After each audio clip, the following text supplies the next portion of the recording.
Makanya saya ingat sekali ketika ibu saya meninggal dunia, bapak saya nangis. Setelah mengucapkan kalimat inna lillahi wa inna ilaihi rajiun, kalimat pertamanya itu bapak adalah, saya ridho ya Bu kamu jadi istriku. Itu.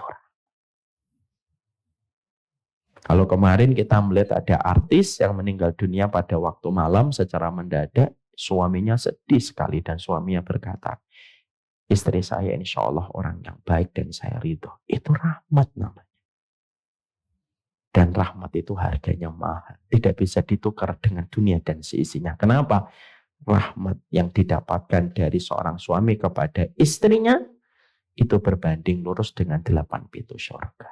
Selamat datang di channel Tauhid Istiqomah. Semoga video ini bisa membawa berkah untuk kita semua. Amin. Kita sebenarnya di dalam kehidupan itu memiliki terminal yang harus kita sering berhenti dan kita harus mengevaluasi di dalam kehidupan kita. Karena kehidupan kita itu terkadang tidak berjalan mulus setiap waktunya dan setiap saatnya. Ketika kehidupan kita tidak berjalan selalu mulus dan tidak berjalan sesuai dengan apa yang kita inginkan, maka setidaknya ada 4 terminal yang harus kita perhatikan. Supaya kita mengerti apa yang harus kita evaluasi kalau kehidupan kita terkadang mengalami turbulence. Karena kehidupan itu kan terkadang mengalami turbulence. Dan turbulence yang kita dapatkan dan kita peroleh itu bukan semata-mata takdir. Tapi terkadang ada kesalahan yang kita lakukan dan kita kerjakan. Jangan terlalu banyak menempatkan diri kita sebagai korban. Kalau ada ujian, langsung kita mengatakan, inilah orang beriman diuji. Memang betul, hal itu terkadang boleh kita pikirkan. Tapi terus memikirkan kita itu adalah korban, tetapi tidak mengevaluasi kesalahan kita, itu juga sebuah kesalahan. Makanya Allah menyampaikan di dalam surat Asy-Syura ayat yang ke-30, "Wa ma asabakum min musibatin fabima kasabat aydikum." Allah menyampaikan semua musibah yang menimpa kepada kalian itu sebenarnya apa yang kalian lakukan sendiri. Artinya, hukum yang berjalan pada kehidupan ditetapkan oleh Allah secara kausalitas. Apa yang kita tanam, itulah yang kita tuai. Apa yang kita tanam, itulah yang kita panen. Maka ketika kita tahu bahwasanya kehidupan ini berjalan dengan teori kausalitas yang ditetapkan oleh Allah, kita harus apa perkara yang harus kita cek dan kita evaluasi pada terminal yang kita harus mengerti. Kita itu ada terminalnya.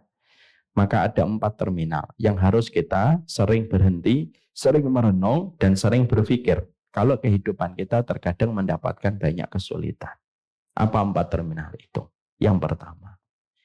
Terminal yang pertama itu hubungan kita dengan Allah.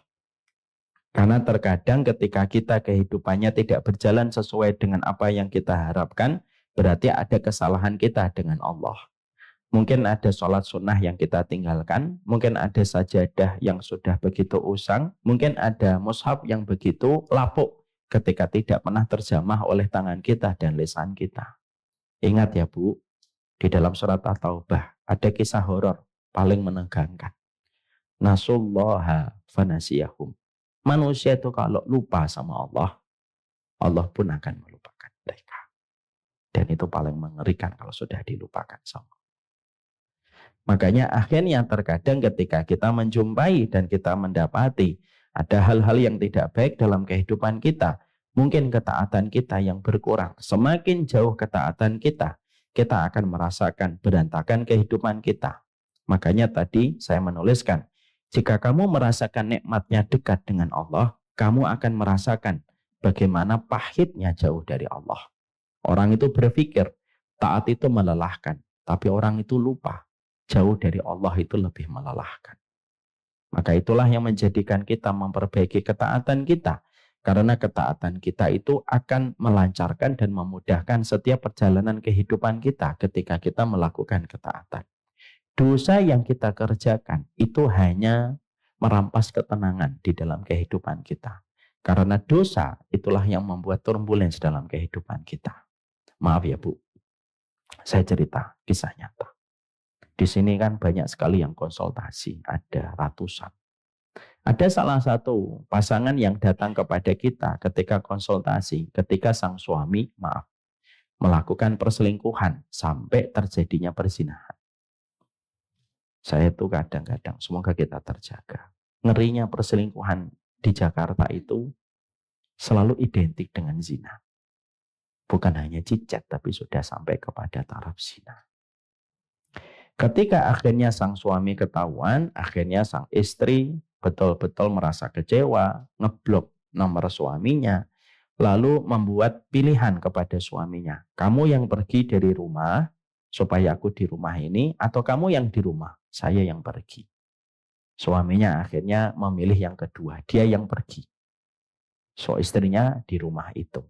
Ketika di sini tumpah air mata sang istri, lalu akhirnya kita berusaha menenangkan. Ketika adzan Isya, saya sholat di Baitur Rahman sama beliau, sang bapak. Saya boncengkan.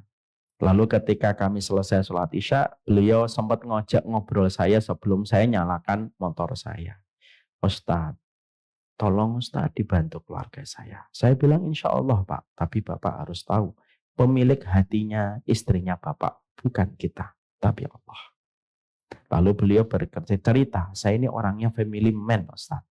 Saya tuh kalau setiap malam hampir tidak bisa tidur kecuali saya bercanda dengan anak-anak saya. Dan semenjak kasus ini terungkap, saya tidak bisa lagi bercanda dengan anak-anak saya.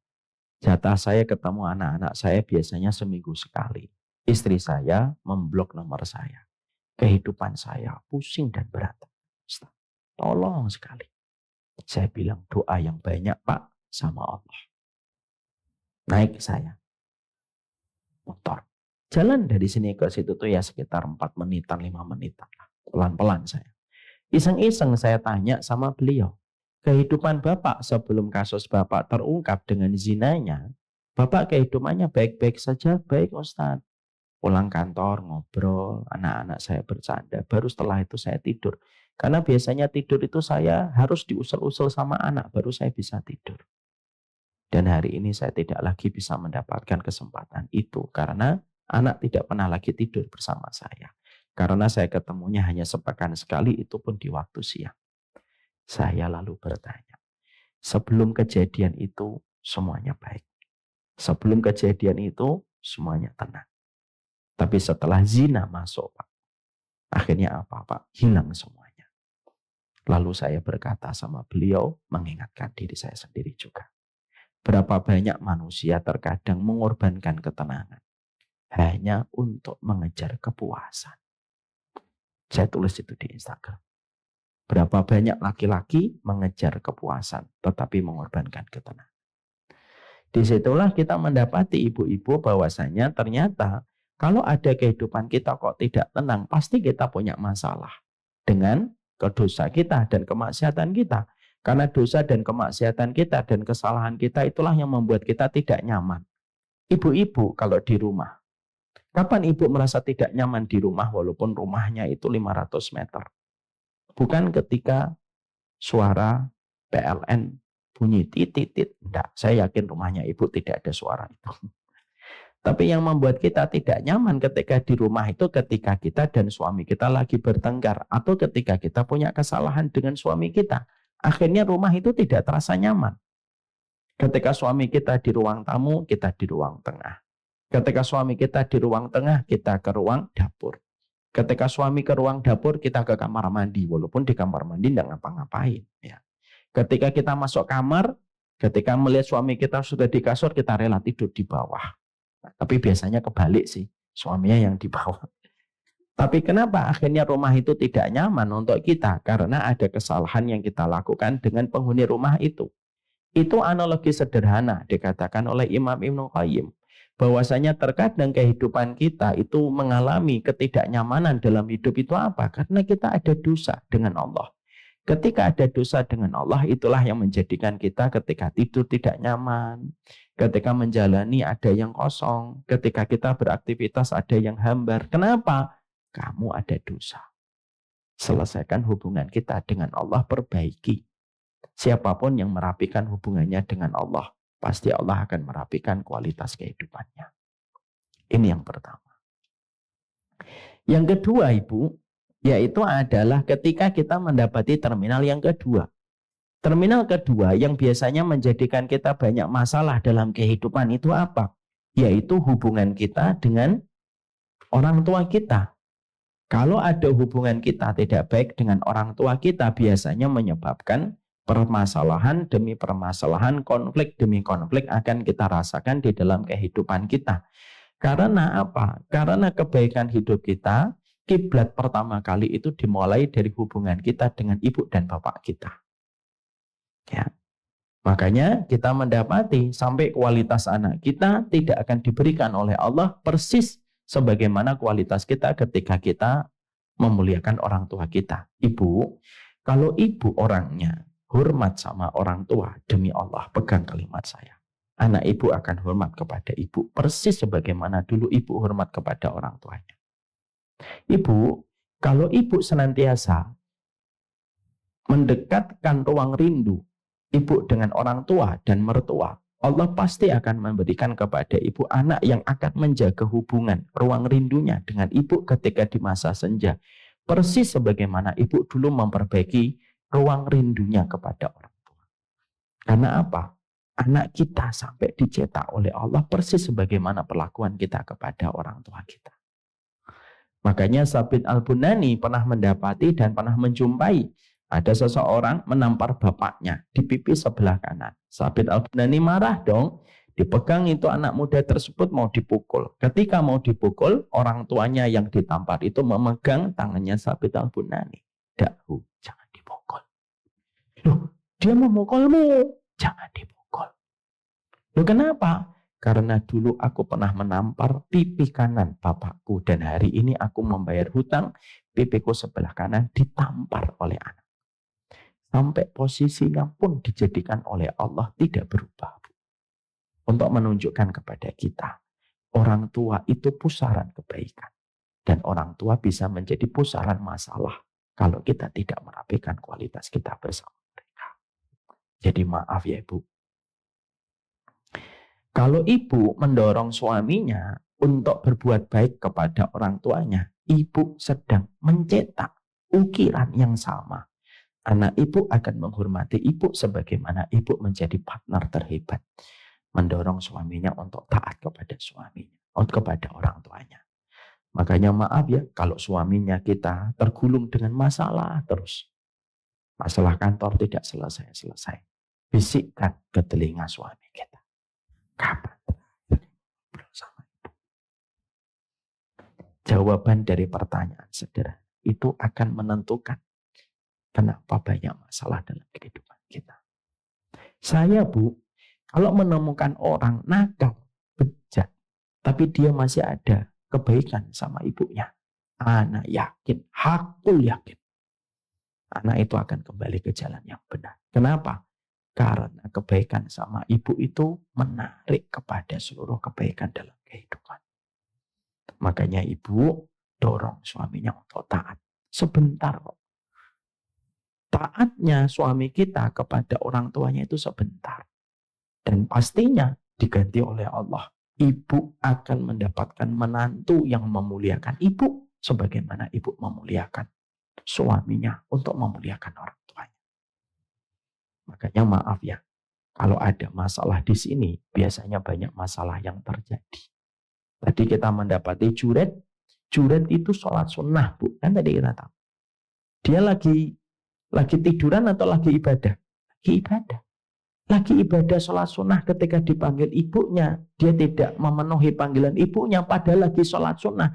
Kan harusnya Allah membela juret dong. Kan lagi sholat sunnah. Ya atau tidak? Menurut logika.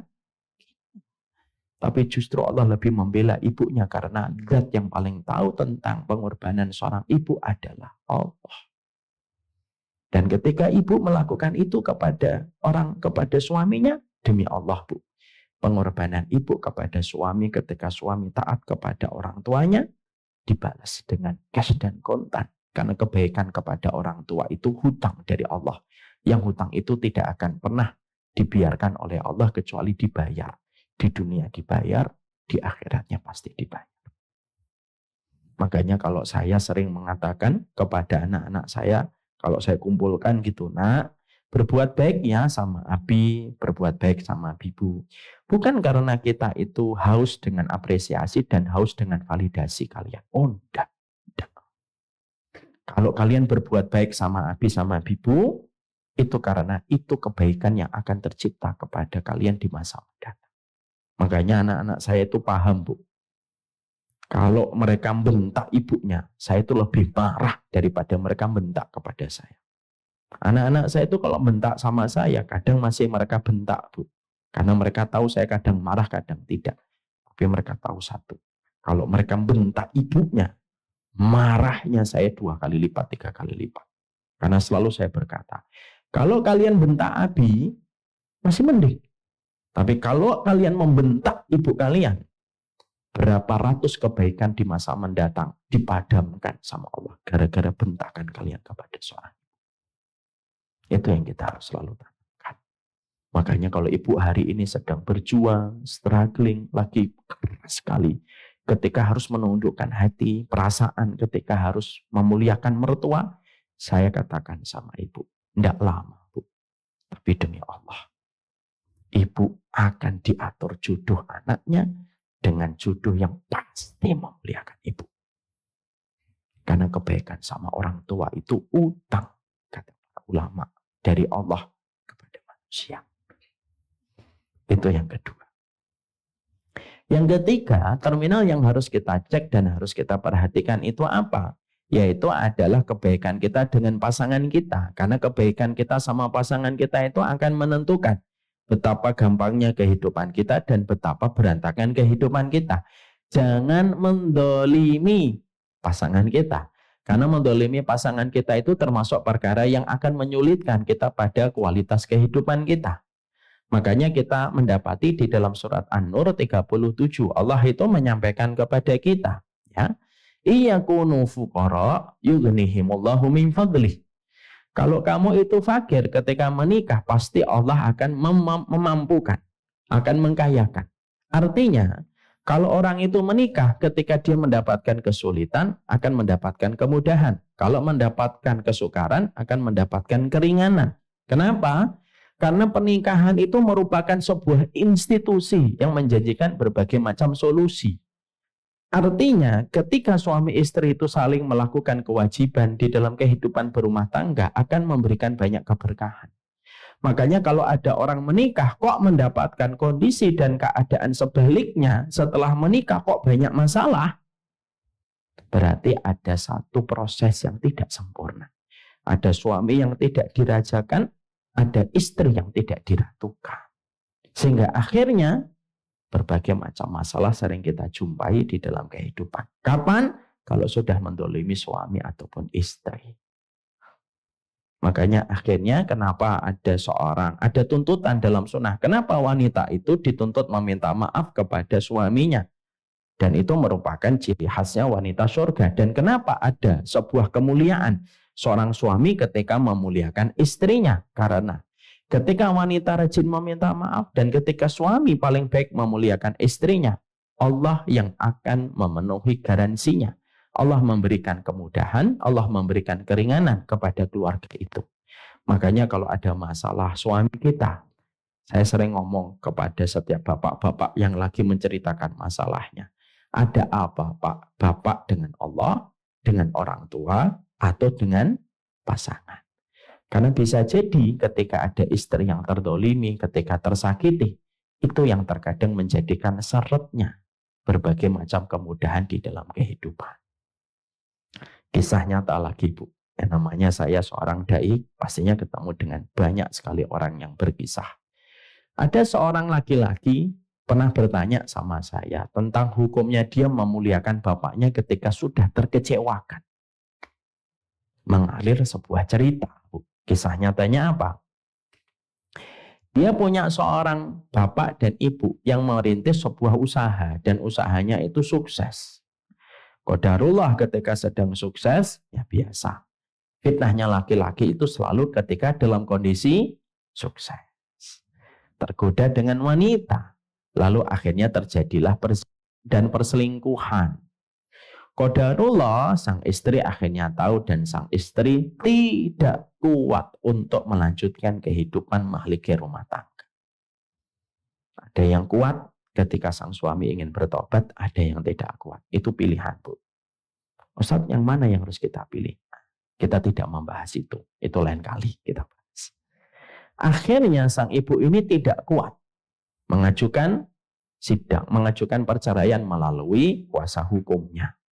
Lalu sang suami, sang bapak itu memberikan ancaman karena dia betul-betul menyesal sebenarnya. Tapi apalah daya, nasi sudah menjadi bubur.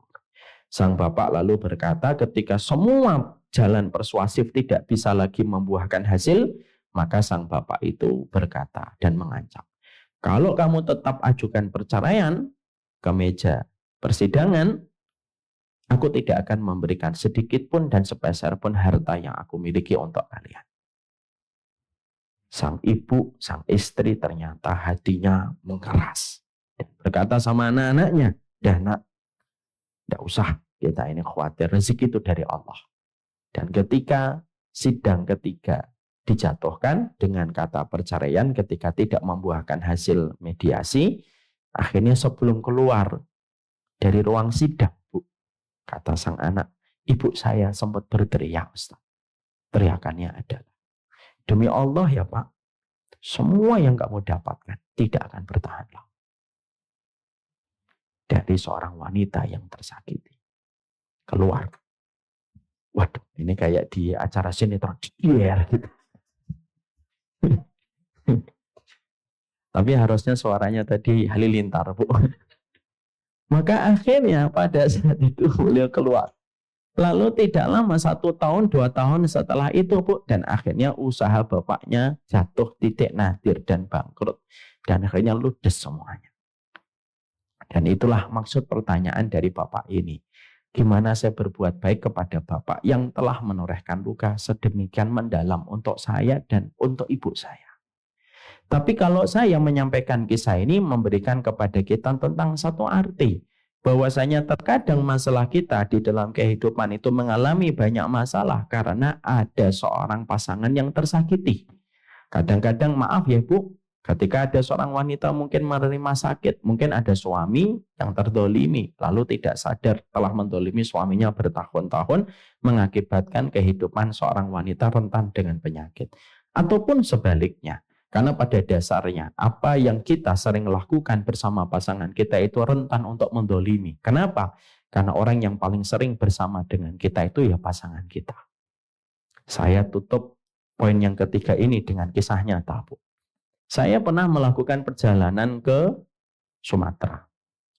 Bersama Ustaz Zaidul, ada Ustaz Budi. Pada saat itu ada seseorang yang bercerita kisah nyata. Yaitu beliau ini Pak memiliki latar belakang medis, Bu. Di Padang ada seseorang, ini Sabto juga saksinya.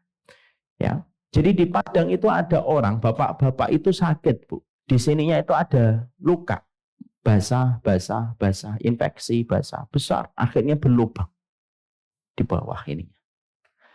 Rumah sakit kabupaten sudah tidak kuasa untuk menangani bapak tersebut dan harus dirujuk ke rumah sakit provinsi.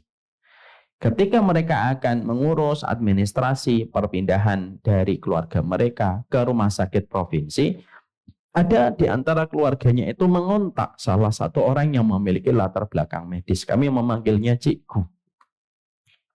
Lah Cikgu ini cerita kepada kita ketika dikontak diperlihatkan luka dari sang bapak itu besar sekali. Akhirnya punya kesempatan untuk berjumpa dan bertemu dengan keluarga itu, bapak itu. Bapak itu ditanya sama beliau, Pak, semua penyakit fisik itu ada kaitannya dengan penyakit hati atau beban hati. Karena apa? Semua itu dimulai dari hati. Kalau hatinya baik, semuanya jadi baik. Kalau hatinya tidak baik, semuanya juga tidak baik. Tapi ada kaitannya dengan hati. Dilihat lukanya lagi. Ini ada luka dendam yang terlihat pada luka infeksi tersebut. Bapak punya dendam sama siapa? Sang bapak mengatakan, saya nggak punya dendam. Bapak punya dendam. Sama siapa? Saya nggak punya dendam, Ustaz. Cik, gitu. Bapak punya dendam. Karena terus ditanya dendam, akhirnya sang Cikgu ini mengatakan, maaf ya Pak, pengobatan apapun tidak maksimal sebelum kita melihat akarnya dulu. Akar itu ada di hati. Akhirnya keluarlah kata-kata. Ibu tahu kepada siapa dendamnya? Kok tahu? Nebak ini pasti. Saya dendam sama istri saya. Istrinya yang mengantar beliau itu kaget dan mengatakan, Bang, kamu masih dendam sama saya? Iya, kadang-kadang masih iya. Sang cikgu ini lalu berkata, kenapa Pak dendam sama istrinya? Mengalir sebuah cerita. Istri saya itu pernah selingkuh, Ustaz. Tapi selingkuhnya tidak sampai mengalami perzinahan. Hanya cicat aja. Qadarullah ketahuan. Ya gitu ya Mas ya. Kemudian ketahuan. Cuma yang menjadikan sang suami susah memaafkan itu. Susah memaafkan itu apa? Karena laki-laki yang selingkuh dengan istrinya itu laki-laki satu kampung. Yang kadang-kadang dia sudah berdamai, ketemu lagi di warung. Ketika kadang-kadang sudah berdamai, ketemu lagi di masjid. Akhirnya apa? Memorinya tidak pernah bisa betul-betul tuntas dan selesai. Dan itulah yang menjadikan akhirnya sang suami itu terus gejolaknya itu di hatinya itu terus ada. Karena apa? Hampir 3 hari, 4 hari sekali ketemu dengan laki-laki tersebut. Tapi akhirnya sang cikgu ini mengatakan kepada beliau, kalau begitu maafin Pak. Nanti pengobatannya insya Allah mudah. Kalau ini sudah, kalau akarnya sudah ketahuan. Tapi akhirnya pada saat itu sang suami langsung nangis dan berkata, sudah saya maafkan serido-ridonya cikgu. Kenapa Bapak memaafkan? Karena ketika saya sakit, ketika nanah, infeksi, membasahi kasur, membasahi bantal, anak-anak saya merasa jijik. Hanya istri saya yang tidak pernah jijik. Ganti sarung bantal, ganti sarung, spray, membersihkan nanah saya. Dan saya ngeliatin dia begitu tulus merawat saya. Di situ saya sudah memaafkan semaaf-maafnya kepada istri saya. Ya, insya Allah kalau sudah kayak gini, insya Allah nyaman. Insya Allah pengobatan akan berjalan maksimal. Ibu tahu nggak kejadian setelah itu 1 bulan? Saya dilihatin fotonya itu, grafiknya itu. Dari luka yang besar mengecil, kering Bu. Dan tertutup kembali lukanya. Ini kisah nyata. Ustaz Zaidul jadi saksinya. Apa yang kita dapatkan dalam kisah itu? Suami istri itu maaf. Betapa detailnya Islam itu menjaga. Karena apa? Karena orang yang paling lama bersama dengan kita itu pasangan kita. Ibu dulu ketika jadi anak, berapa tahun ibu jadi anak? 22, 23, 24, 25 sudah nikah. Sampai kapan Bu? Mungkin sampai 50, sampai 55, sampai 60, sampai 65. Takdir terpanjang kita itu memang nikah. Makanya akhirnya yang kita dapatkan di situ itu apa? Yang kita dapatkan di situ adalah jangan sampai ada kedoliman antara kita dengan pasangan kita. Karena itu sangat mempengaruhi bagaimana ritme perjalanan kehidupan kita di dunia. Makanya kenapa seorang wanita itu dikondisikan dalam sunnah. Sering-seringlah minta maaf sama suami.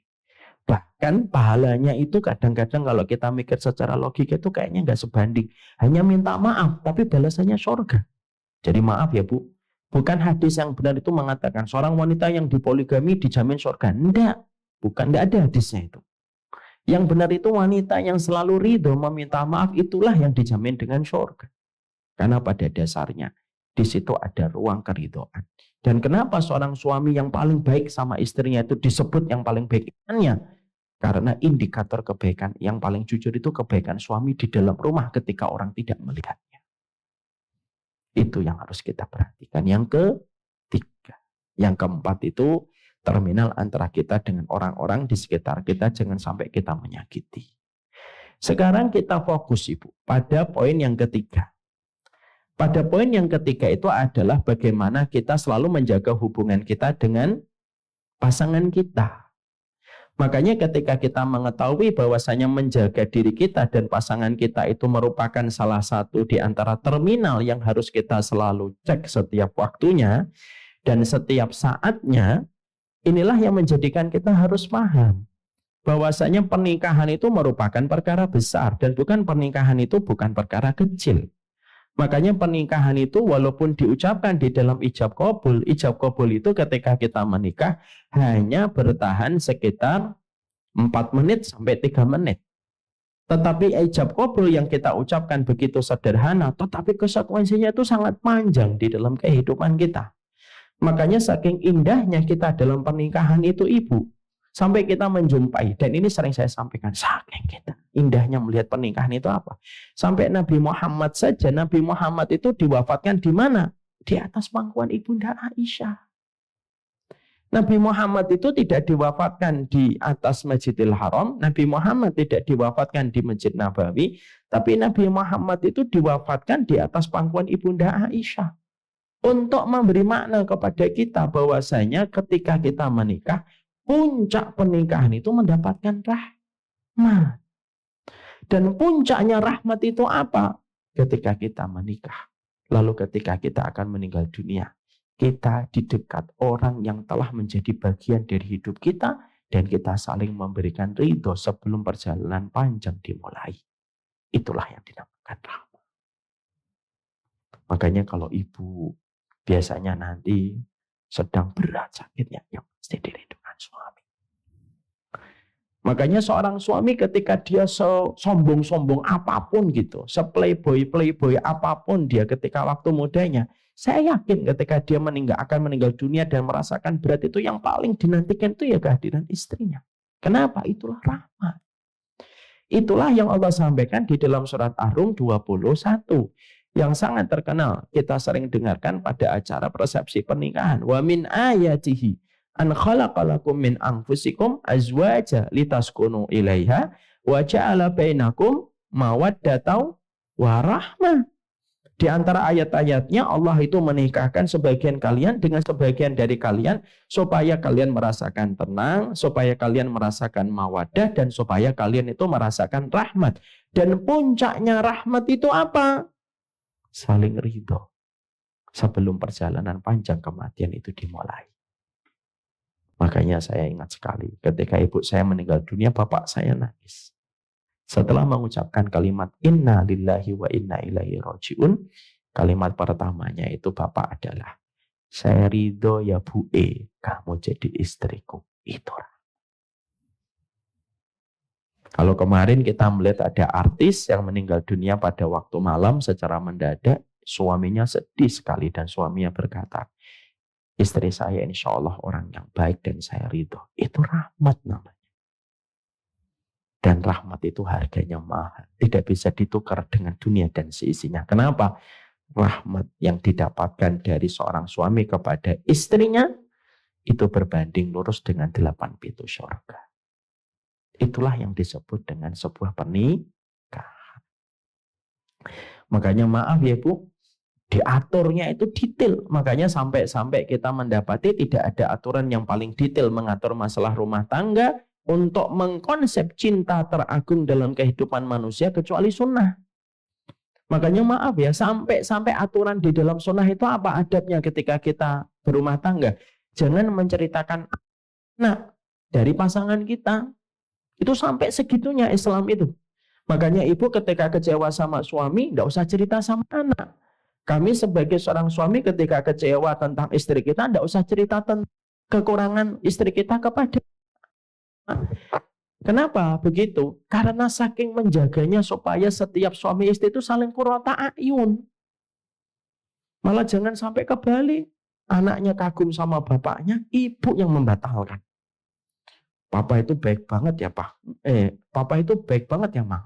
Kamu nggak tahu papamu. Sini aku ceritain. Papamu itu ada sederet dosa dalam 100 hari pernikahannya dulu. Ini gimana sih? Maka sesungguhnya sampai sedetail itu diatur dalam sunnah. Kalaulah gibah kepada tetanggamu saja nggak boleh, apalagi gibah kepada suamimu. Kalau gibah kepada teman SMP aja haram dan dosa besar, apalagi gibah tentang istri kita. Makanya kadang-kadang saya bingung. Ada laki-laki menceritakan kekurangan istrinya ketika dia ingin mendekati hati wanita lain. Itu gimana caranya dia berpikir itu? Karena kadang laki-laki itu bukan menjual apapun. Dia yang jual itu apa? Kisah pilunya sebagai seorang suami tentang istrinya. Tidak boleh dalam Islam. Makanya akhirnya itu yang menjadikan kita semakin memahami betapa dahsyatnya di dalam pernikahan. Makanya maaf ya Bu, kalau ibu selalu rukun bersama sang suami dan saling qurrata ayun, pasti anaknya qurrata ayun. Tapi kalau ibu tidak bisa qurrata ayun dengan pasangannya, anaknya kita tidak akan bisa qurrata ayun. Naifnya kita sebagai orang tua itu apa? Kadang-kadang kita nuntut anak kita qurrata ayun, padahal kita sama pasangan kita tidak pernah qurrata ayun. Ibu sering bentak suami di depan anak, dan ada suami sering merendahkan istrinya di depan sang anak. Gimana bisa qurrata ayun anak itu? Kalau anak kita tidak mendapatkan musim semi di dalam rumahnya, dia akan mencari musim semi di tongkrongan, dia akan mencari musim semi di kafe, dia akan mencari musim semi di warung-warung. Kenapa? Dia nggak mendapatkan musim semi di dalam rumahnya. Karena pertengkaran antara suami istri itu membuat luka yang begitu dalam kehidupan seorang anak. Bisa jadi ada wanita bertengkar dengan suaminya, wanitanya sudah selesai, laki-lakinya sudah selesai, anaknya belum selesai, Pak. Karena luka yang dia dapatkan ketika melihat orang tuanya bertengkar itu begitu dalam, merasuk pada hatinya. Dan terkadang bisa menjadi bom waktu yang bisa meledak kapan saja. Makanya indahnya ketika kita membaca surat Al-Furqan 74. Rabbana hablana min azwajina wa dzurriyyatina qurrata a'yun. Yang disebutkan oleh Allah pertama kali azwaj dulu atau dzurriyyah dulu? Azwaj dulu. Azwaj itu apa? Pasangan. Berarti kita tidak bisa mengharapkan anak kita qurrata a'yun kalau kita dan pasangan kita tidak qurrata a'yun. Dalam pertengkaran kita dan pasangan kita, ada anak yang terluka lebih lama daripada luka bapak dan ibunya terkadang. Dan maaf ibu, di sini pernah kedatangan seorang ibu-ibu sudah punya cucu, kena anxiety ibu. Umurnya sudah tidak lagi muda, sudah punya cucu. Saya tanya sama ibunya, kenapa Bu datang sama sang suami? Kenapa Bu? Saya itu kalau malam tidak bisa tidur Ustaz. Gemetar, kalau ada panic attack saya gemetar. Deg-degan, keringetan. Sepanjang malam tidak bisa tidur. Sampai badannya kurus. Orang kecukupan, Bu, saya tanya. Sudah datang ke psikolog? Belum Ustaz. Belum berani. Psikiater jelas enggak, psikolog aja belum. Kenapa Bu? Kenapa? Cerita. Apa yang dirasakan? Apa yang sering terpikir di pikiran ketika ada panic attack? Ibu bayangkan. Diperkosa Ustaz? Bukan. Dulu ketika kecil miskin? Bukan. Ternyata mengalir sebuah cerita. Dulu Ustaz, saya waktu SD dan SMP sampai SMA punya orang tua yang hampir tidak pernah bicara di dalam rumah. Bapak saya supel dan ramah, tapi di luar rumah. Ibu saya supel dan ramah, tapi di luar rumah. Setiap mereka masing-masing pulang ke rumah, tidak ada komunikasi. Kecuali sepotong demi sepotong. Ya, tidak. Ibu kalau masak di dapur, selesai, nanti ibu pergi, bapak makan, bapak pergi. Dan itu berjalan bertahun. Sang bapak mengambil kamar di depan, sang ibu mengambil kamar di belakang. Tidak ada pembicaraan. Mungkin ini orang tua yang mempertahankan keluarga hanya untuk anak. Dan itu dilihat sama anak bertahun-tahun. Di tengah bergelimangnya harta. Mendapati orang tuanya meninggal dulu SMA, lalu dilanjutkan ketika kuliah meninggal dunia. Berapa tahun, Bu? 30-40 tahun kejadian itu sudah lalu. Tapi ternyata terpendam di dalam hatinya dan menjadi bom waktu ketika beliau sudah tidak lagi muda. Apa yang kita dapatkan? Hubungan suami istri tidak sesimpel yang kita bayangkan. Paham sampai di sini, Bu? Nah inilah yang menjadikan akhirnya kita itu semakin memahami. Berarti ketika kita memahami ini, berarti inilah bagi kita untuk memaknai pada kehidupan kita berkeluarga. Makanya tidak salah kalau kita menjumpai banyak sekali para ulama itu menerangkan tentang ilmu pernikahan. Kenapa banyak sekali Ustadz? Ya karena ini masalah penting. Karena institusi terkecil pada satu peradaban bernama keluarga ini kalau benar, peradaban itu akan mengalami sebuah grafik peningkatan. Kalau sebuah institusi bernama pernikahan sudah tidak benar, menimbulkan luka. Dan apa yang diharapkan dari manusia yang terluka kecuali tidak akan bisa melahirkan satu keturunan kecuali keturunan yang terluka. Makanya dari wanita yang belum selesai dengan masa lalunya, tidak akan bisa selesai dengan apa yang dia miliki pada anak keturunannya. Itu menunjukkan kepada kita, ibu ketika pulang ke rumah, caranya ibu memperlakukan suami dan caranya suami ibu memperlakukan ibu terlihat jelas di mata seorang anak dan terekam di bawah alam batin dan alam sadarnya. Seorang bapak yang perhatian sama istri, seorang istri yang sabar menghadapi suami. Jangan kita anggap itu biasa dan berlalu begitu saja. Tidak, Bu. Terekam dalam kehidupan seorang anak yang akan nanti. Itu menunjukkan betapa pentingnya kita dalam berkeluarga. Sampai di sini paham, Ibu. Setelah kita memahami ini, saya ingin nyampaikan satu poin aja. Karena ratusan poin, Bu. Kalau saya sampaikan, bukan sampai Ramadan, tapi Ramadan tahun depan kita baru selesai. Saya akan sampaikan satu poin penting tentang masalah ini sebagai nasihat bagi saya. Dan nasihat untuk anak. Dan nasihat untuk keluarga kita.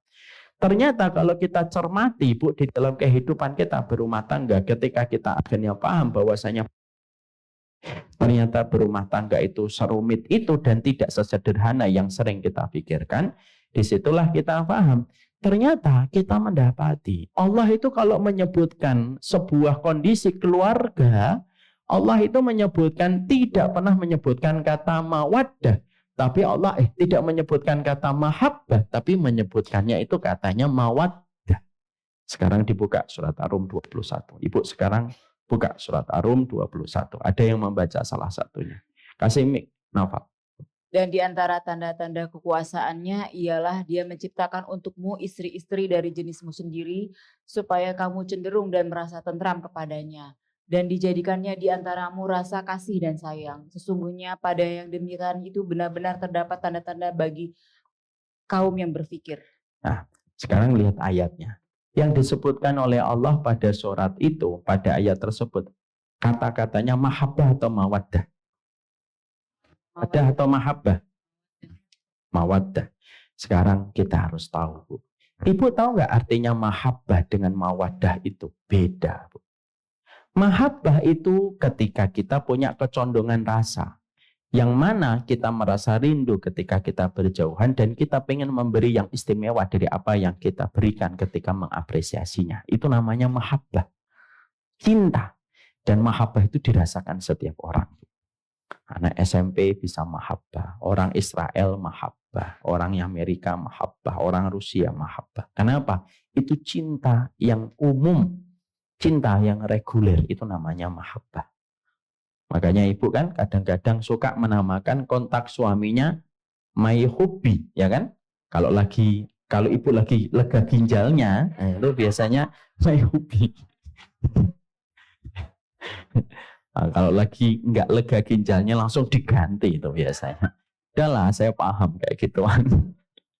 Makanya sesungguhnya my hobby itu artinya adalah cinta yang sifatnya reguler. Kecondongan rasa yang menjadikan kita rindu ketika kita berjauhan, memberikan ketika kita ingin mengapresiasi dengan hadiah terbaik. Itu namanya mahabbah.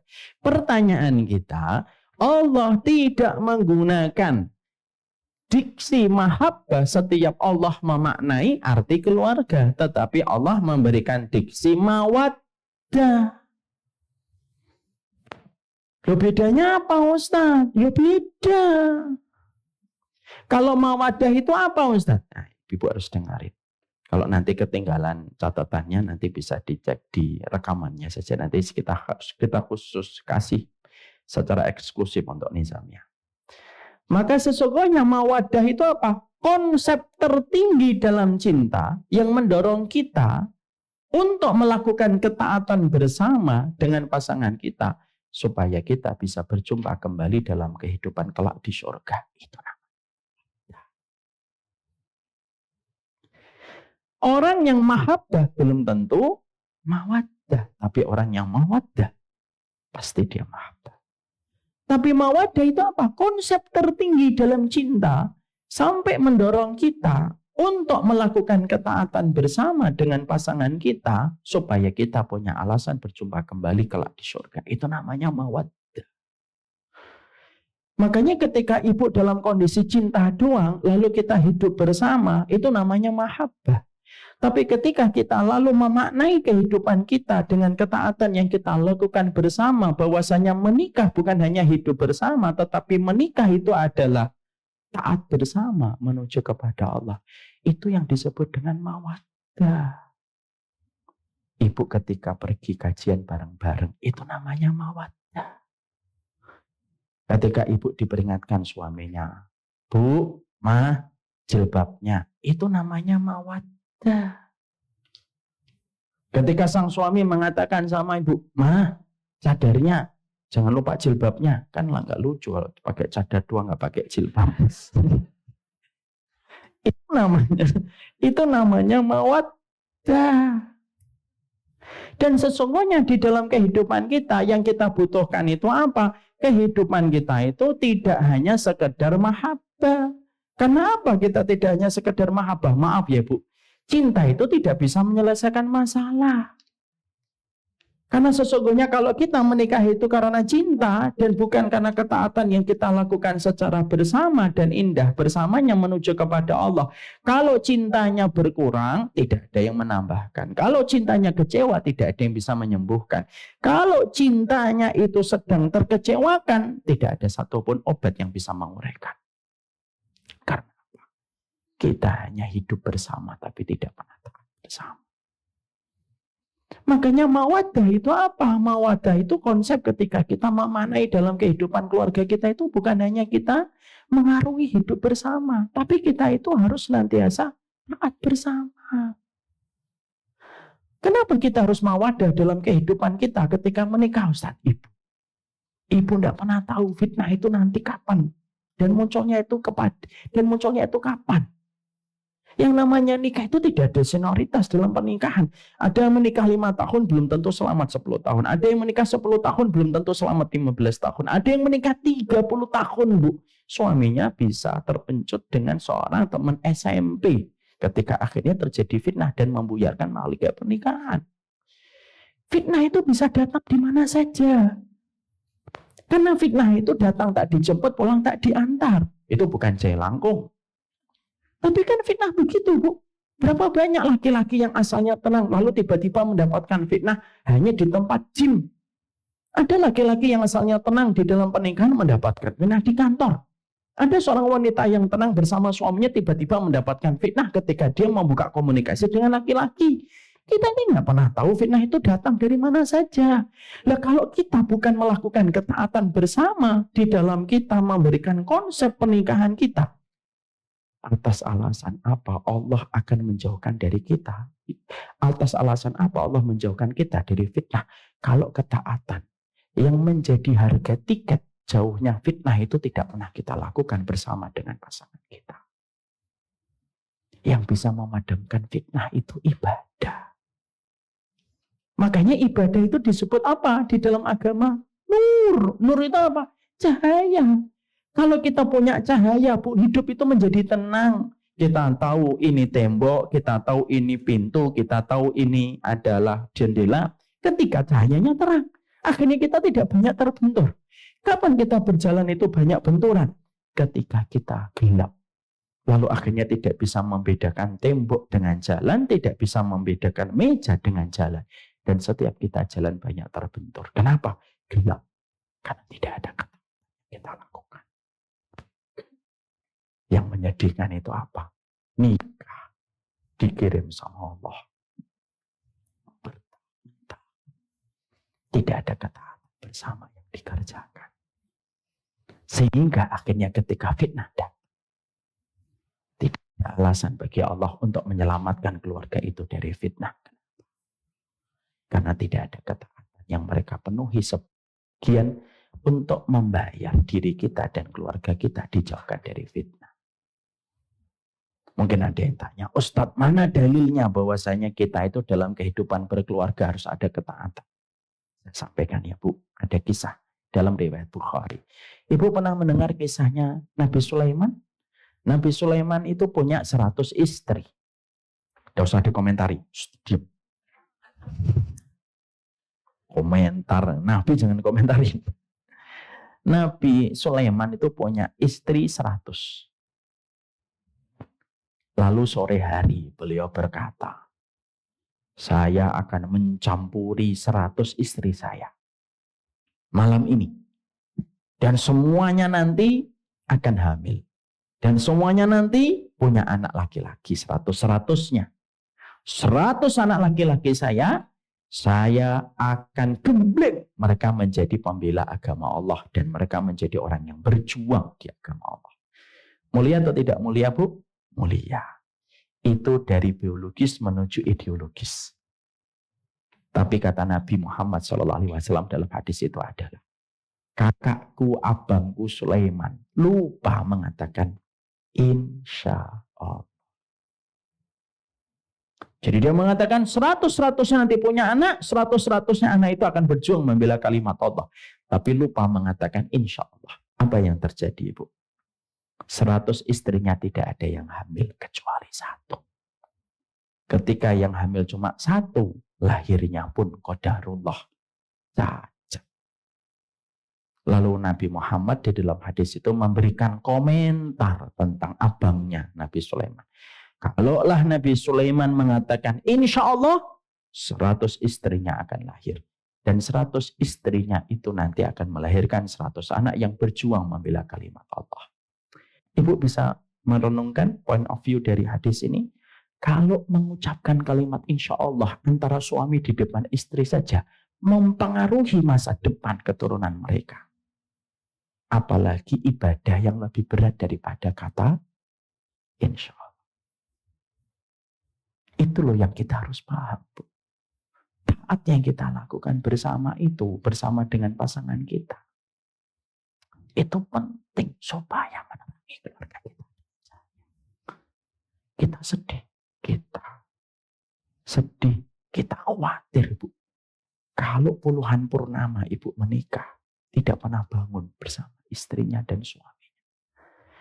Lalu fitnah kapan yang akan bisa menerpa kehidupan keluarga kita? Kita sedih Bu, kalau ratusan purnama kita nikah. Tidak pernah kita belajar bersama bergandengan untuk memberi sedekah. Semua itu kita khawatirkan akan menjerumuskan kita kepada fitnah yang menjadikan makhluk yang bisa pecah berantakan. Dan itulah pentingnya. Para ulama mengatakan kepada kita, nikah itu bukan hanya sekedar mahabbah, tapi harus menuju kepada mawaddah. Ibu taklim bareng-bareng, itu mawaddah. Dan itu yang kita harapkan. Kenapa Ibu?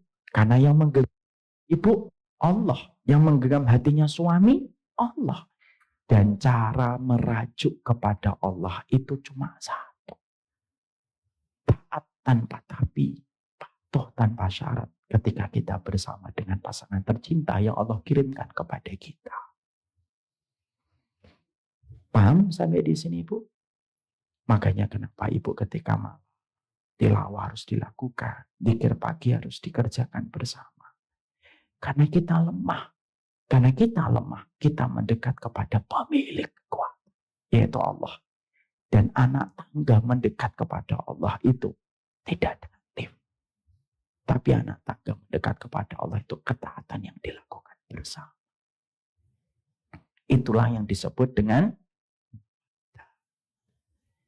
paham sampai di sini Bu? Setelah Ibu memahami ini, saya tambahin.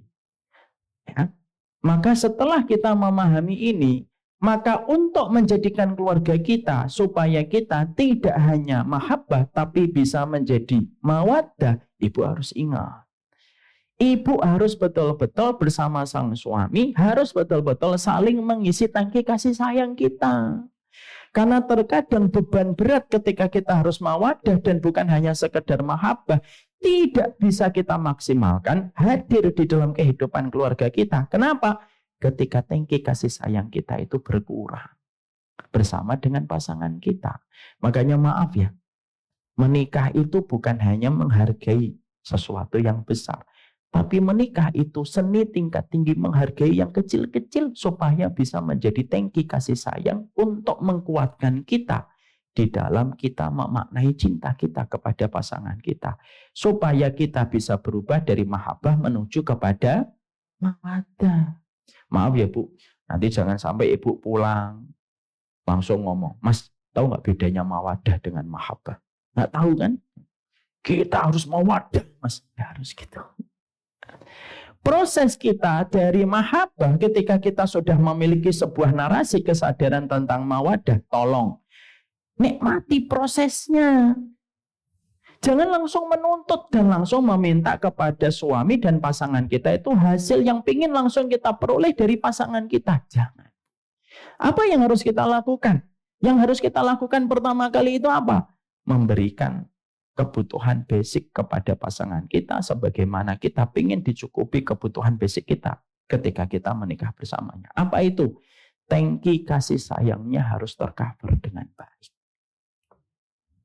Makanya maaf ya, nikah itu terkadang seni tingkat tinggi menghargai perkara-perkara yang kecil tetapi terkadang lebih bermakna untuk bisa meningkatkan rasa cinta supaya ketika rasa cinta itu meningkat, beban untuk melakukan mawaddah itu bisa ringan dikerjakan bersama.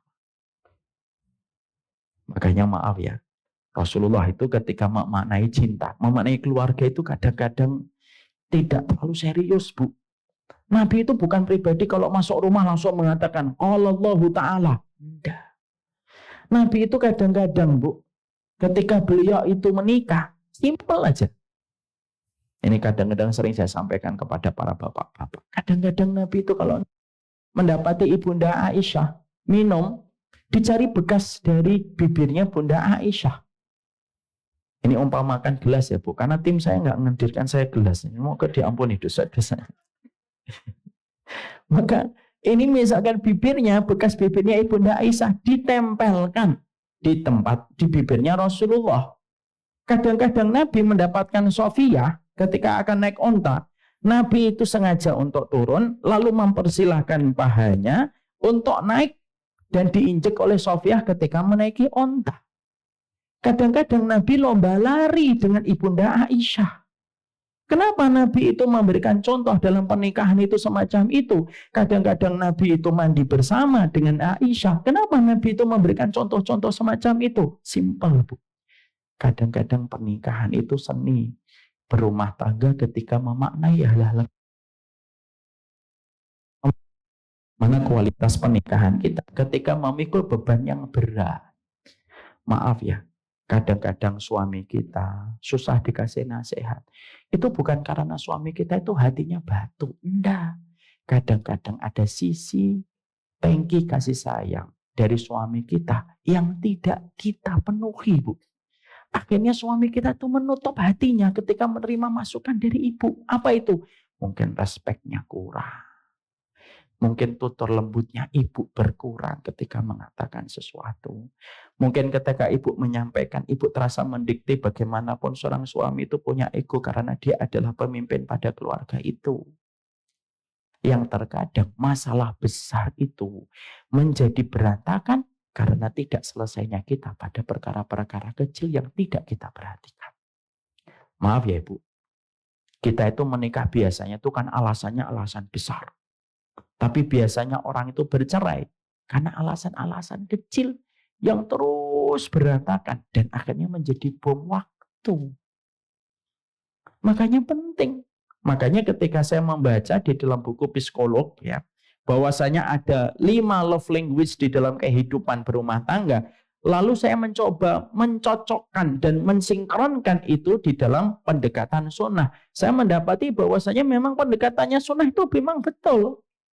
Ternyata Nabi itu pribadi seorang laki-laki yang memenuhi kebutuhan basic dan mendasar dari istri-istrinya. Contoh, quality time. Nabi itu, Ibu, adalah pribadi yang senantiasa ketika habis isya tidak bisa diganggu. Makanya ketika habis isya pulang. Kenapa? Dia memberikan kupingnya kepada istrinya untuk menerima setiap informasi yang di-sharing sama istrinya. Quality time. Makanya kadang kita menjumpai Nabi itu ngajak istrinya itu ketika perang. Diundi nama di antara istrinya yang menemani Rasulullah ketika perang. Kenapa Nabi itu sampai ketika perang masih ngajak istrinya? Karena itulah quality time. Karena seorang wanita itu tawanan di dalam rumah. Dan terkadang ketika dia itu sudah bosan di dalam rumah, maka terkadang dia itu butuh keluar rumah supaya kondisi hatinya tidak mengalami kepenatan dan kebosanan. Makanya saya sering ngomong sama sang suami, Ibu, kalau sedang ngobrol dengan bapak-bapak, ajaklah Pak suami istri kita itu keluar. Istri kita itu keluar diajak makan cilok di depan Indomaret aja sudah seneng. Makanya berapa banyak itu kadang-kadang seorang suami itu ngomong sama istri di sosial media, ayo beli bensin, wah istrinya sudah senang, melemparkan daster, melemparkan piring gitu, terbang bersama istrinya, walaupun cuma beli. Quality time itu penting. Maaf ya Bu, nanti sampaikan ke suaminya, Mas kalau aku lagi marah itu bukan berarti aku nusus, kalau aku itu lagi marah bukan berarti aku durhaka. Kadang-kadang aku lagi marah itu karena bosan dengan kepenatan rutinitas dari pagi sampai malam yang tidak berubah ketika berhadapan dengan berantakan rumah dan anak-anak yang tidak lelah beraktivitas. Makanya betul ya kata Imam Ahmad, wanita itu tawanan. Makanya nasihatnya Imam Ahmad kepada anak laki-lakinya apa? Perlakukanlah anakmu itu, perlakukanlah istrimu dengan sebaik-baik tawanan. Ini yang pertama. Yang kedua, act of service, Bu. Dikasih khidmah. Biasanya love language-nya laki-laki itu ini, Bu. Laki-laki itu contohnya saya. Saya tuh love language-nya act of service. Saya tuh paling seneng gitu kalau makan ditemani istri. Kalau mau pergi ditemani sampai ke pintu, dilepaskan dengan senyuman, dicium tangannya, itu saya paling seneng banget. Kadang-kadang itu hal kecil tapi berdampak besar. Banyak wanita yang terkadang maaf ya hari ini tidak lagi melakukan act of service kepada suaminya padahal itu kebutuhan basic. Akhirnya suaminya itu setiap mendengar omongan istrinya itu, alah, kamu aja nggak pernah khidmah sama saya kok. Kadang-kadang sarapan, mana sarapannya mah? Itu plastik tuh di bawah tuh, Gojeknya udah nganter. Kamu yang plastiknya 4 ya, kamu yang karetnya 4, aku karetnya 3. Istri akhirnya suami buka karetnya sedih. Saya pernah Bu ada seorang bapak-bapak di sini itu sedih dia. Padahal mau meeting tentang masalah umrah. Sedih. Kelihatan dari wajahnya. Saya nanya antum sedih kenapa gitu. Ya enggak apa-apa Ustaz. Kenapa? Saya tanya lagi. Akhirnya keluar. Iya saya tuh pengen ditemanin istri saya makan. Istri saya sudah lama nggak nemenin saya sarapan Ustaz. Simple Bu. Makanya jangan sampai, maaf ya, ibu nggak usah ngomong, mak waduh, pulang-pulang ke rumah. Wah suamiku, udah selesai yang hadis tadi. Ini harusnya nggak di sini mas, ini di bawah ini. Ya itulah seorang guru itu harus banyak sabar. Jadi kadang saya tanya, terkadang apa sarapan yang ditemani itu sudah cukup Bu. Kalau ibu itu biasanya love language-nya adalah quality time. Pengennya diajak pergi. Makanya kalau saya sudah mendengar istri saya bibu ngeletakin gelas jeblek gitu, saya sudah paham. Sudah paham. Nutup pintu jedier. Aduh paham nih. Langsung saya ngomong, ayo makan ke Papa Rijo. Nah itu restoran keluarga kita. Biasanya dimakan sebentar aja sudah senang sekali. Oke, service itu penting. Ada perempuan yang juga bahasa cintanya itu act of service. Kadang-kadang dibukakan pintu. Nabi itu ngasih pahanya kepada Sofia itu kan act of service. Makanya saya pernah baca video lucu-lucuan itu di Instagram. Ada perempuan dibukakan pintu sama suaminya langsung nutup aja. Lari dia mengitari satu kabupaten. Saking senengnya dia dibukakan pintu. Makanya kadang betul, kalau ada sebuah tulisan di buku yang pernah saya baca, kadang-kadang wanita itu lupa berapa nafkah yang diberikan suami, tapi seorang wanita itu tidak lupa dengan perhatian kecil yang diberikan oleh seorang suami. Kecil di mata suami, besar di mata seorang istri. Makanya setan itu terkadang, Bu, kalau tidak bisa lagi menggoda kita dengan zina, tidak lagi bisa menggoda kita dengan cicat laki-laki yang bukan mahram, setan itu menggoda kita dengan perkara-perkara kecil yang terkadang tidak terselesaikan dan akhirnya menjadi bom waktu. Makanya ketika ibu jarang menemani suaminya ketika sarapan, maaf sekali, naudzubillah min dzalik, jangan sampai perempuan di kantor lebih kenal kebiasaan suami kita ketika sarapan daripada istrinya. Pak, uduk ya, uduknya setengah. Telurnya mata sapi, sambalnya setengah. Tehnya tawar, kerupuknya satu. Jangan sampai perempuan di luar rumah lebih apal kebiasaan suami ketika memberikan act of service dibandingkan dia yang harusnya mendapatkan itu dari suami. Kecil, Bu, tapi bermakna. Makanya maaf ya, Bu. Ada seorang bapak-bapak cerita ke saya. Habis kajian di sini, saya menceritakan tentang istri yang selalu meminta maaf. Dia cerita sambil nangis. Saya itu laki-laki, Ustadz, pernah tergoda perempuan. Jujur dia. Lalu akhirnya cicat, ngobrol, akhirnya sering makan bar. Hampir melakukan perzinahan. Apa yang akhirnya menjadikan bapak itu nggak jadi, Bu? Dia selalu ingat kebiasaan istrinya. Setiap malam. Istrinya itu sudah ngaji, Bu. Istrinya itu punya kebiasaan. Bang, sebelum tidur maafin ya saya kalau salah. Saya itu kadang marah, Ustaz. Saya bilang nggak salah, nggak ada apa-apa gitu. Tapi selalu dia meminta maaf. Setiap malam. Dan ternyata itulah yang diingat suaminya ketika tergoda dengan perempuan. Kadang-kadang perkara kecil itu memberi makna yang besar di dalam kehidupan berumah tangga. Makanya maaf ya, Bu, jangan bicara muluk-muluk, Bang. Nanti kita ketemu di surga ya. Sarapan Ibu nggak temenin. Kerja Ibu lepaskan begitu aja. Tapi ketika ketemu suami, Masya Allah ya Bang, nanti jadi keluarga yang bahagia di surga. Suaminya konslet, Bu, memahami. Karena dia tidak paham antara surga yang Ibu ucapkan dengan kenyataan yang harus dia rasakan setiap waktunya. Bukan hanya perempuan yang butuh untuk disayang, laki-laki juga butuh disayang. Kadang-kadang berapa banyak laki-laki yang terjebak dengan perempuan yang jauh secara fisik lebih downgrade daripada istrinya. Itu kenapa? Karena mungkin terkadang yang di luar rumah, yang haram memberikan sesuatu yang dia butuhkan dari respek yang mungkin tidak pernah dia dapatkan ketika berada di dalam rumah. Saling mawas itu penting untuk mengevaluasi diri. Yang ketiga, give, Bu. Give ini biasanya love language-nya siapa? Bapak-bapak atau ibu-ibu? Ibu-ibu. Nanti tolong direkam ini, boleh dipotong, kasih ke suami. Biasanya laki-laki ya perempuan itu give, sukanya hadiah. Makanya Nabi suka memberikan hadiah kepada Khadijah. Bukan hanya ketika ketika hidup. Bahkan ketika Khadijah sudah meninggal dunia pun, kata Imam Qurtubi, beliau masih memberikan hadiah kepada teman-temannya Khadijah. Itu namanya give. Yang keempat, word of affirmation. Suka untuk memuji, Bu. Suka untuk memuji. Makanya dipuji, Bu. Laki-laki itu suka dipuji. Dan maaf ya Ibu, kalau laki-laki itu sedang menceritakan masalah, atau ketika laki-laki tidak menceritakan masalah, Ibu, kalau ada suami tidak menceritakan masalah kepada Ibu, bukan Ibu tidak dihargai, justru Ibu dihargai. Supaya istri kita, supaya istri saya tidak usah kepikiran dengan banyak hal. Itu laki-laki itu gitu bahasanya. Makanya kadang-kadang saling memuji itu penting. Makanya Rasulullah itu pernah ngomong sama Ibunda Aisyah. Aku tahu kapan kamu lagi marah. Dan aku tahu kapan kamu lagi ridho. Aisyah tidak percaya. Kapan ya Rasulullah? Aku tahu kapan lagi kamu ngambek. Kapan ya Nabi?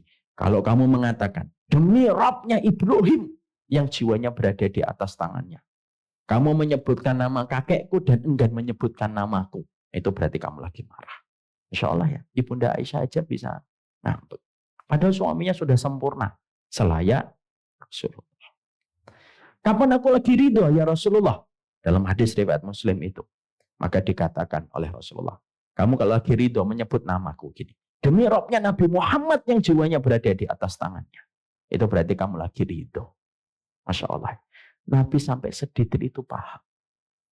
Makanya saya tahu kapan istri saya ngambek. Kapan? Kalau istri saya sudah ngomong kepada anak saya. Ngomong sama abimu, itu lagi marah. Karena itu menunjukkan bahwasanya saling menghargai dan saling memuji itu merupakan bagian dari kebaikan. Dan yang terakhir Ibu, yaitu physical touch. Saling memeluk, saling memegang. Dan laki-laki itu kalau dipegang dadanya seneng Bu. Dipegang dadanya. Jasa terima kasih ya Bang. Kalau ngucapin terima kasih itu jangan makasih ya, emotikonnya banyak. Tidak terlalu bermakna itu. Benar. Demi Allah, emotikonnya sampai 3 lembar. Tidak bermakna, Bu. Tapi kalau Ibu datangi suaminya, Ibu pegang dadanya. Jazakallah khair ya Bang. Jazakallah khair ya Pak. Demi Allah. Pegangan satu itu tuh ternyata lebih bermakna bagi seorang suami. Anak-anak kita butuh 5-5-nya, Bu. Ada anak saya itu physical touch, Bu. Kemana-mana itu harus dipegang. Bahkan kalau ikut kajian saya itu harus digendong, harus duduk. Tapi pasangan kita itu terkadang salah satunya. Ibu kenali suami Ibu. Suami saya itu apa ya love language-nya? Oh, love language-nya itu act of service. Dia paling senang kalau makan ditemani. Temani, Bu. Apa Ibu tidak sedih gitu, melihat suami Ibu akan bekerja, melihat 200 wanita di kantornya gitu. Tapi ketika dia sarapan, dia hanya melihat handphone. Semoga ini yang kita perhatikan. Pernikahan itu bukan hanya seni tingkat besar menghargai yang besar. Tapi pernikahan itu seni tingkat tinggi. Mengelola yang kecil untuk menghangatkan cinta. Supaya tidak menjadi bom waktu dalam kehidupan bersama. Paham sampai di sini Ibu? Semoga setelah ini kita bisa memaknai rumah tangga kita menjadi lebih berilmu. Kita lebih memahami tentang love language yang ada pada pasangan kita. Dan semoga keluarga Ibu bertabur dengan sakinah, mawadah, dan warohmah. Dan mulai saat ini Ibu sudah mulai paham kan? Oh, bedanya mahabbah dengan mawadah itu berbeda. Maaf ya Bu, pengajian ini tidak dipakai dan tidak digunakan untuk menghakimi keluarga orang lain. Tapi untuk menghakimi keluarga kita. Jangan sampai setelah pulang dari sini Ibu nanti ngomong, Deng, iya, kalau aku lihat keluargamu itu hanya mahabbah dan tidak ada mawadahnya. Tidak usah begitu.